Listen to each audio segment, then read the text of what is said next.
Hey, it's Clay Trader, and this will be a video chart on ticker symbol CERS. We will take a look at the 30-minute time frame.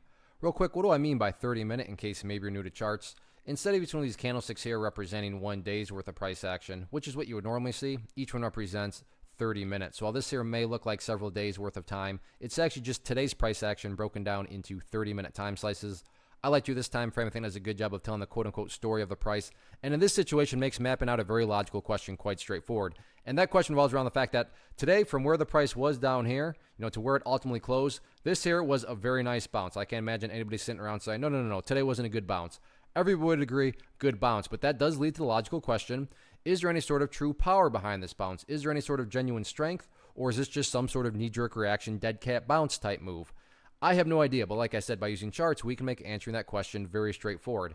And in my mind, it all revolves around a single point, and that point is right up here at $2, and we'll call it $2.10 there. Why is 2.10 so important? Well, hopefully we can all agree on the logic that price movements with true power, so a bounce that is actually a bounce, well, the price is going to keep on bouncing, right? The price is not going to go back to where it was. That would be a contradiction. I'm assuming you're saying, yeah, hey, thanks, Captain Obvious. Yes, if a movement is truly strong, it's not going to go back to where it was. So keep $2.10 in mind. Any sort of closes below there, or worse yet, if the price separates to the downside, what is that doing to the price? That's literally putting the price right back inside of that range where it already was. Again, going back, not a sign of true strength. Whereas let's say the price pulls back here, not saying it will, but let's just pretend, bounces around and then heads back up. What would you have in this situation? Well, after what I'd consider a pretty deep pullback, you'd still have a set of lows right there. You'd have that set of lows down there. If you picture each one of those as stair steps, well, hey, you have stair steps progressing in the upwards direction. And that's the name of the game. That's what a truly strong move is going to do. It's going to make progress forward. And in this case, I'm defining and quantifying the statement, make progress forward, as $2.10. Now, what about areas of resistance? If this move is going to continue upwards, where are some of these potential battlegrounds at? As it stands right now, I'm not sure if that's right where the price closed or not. Yep, right up there at this $2.35 mark. You can see quite a bit of price congestion. Was a former area of support, then acted as resistance, and is now holding up the price again.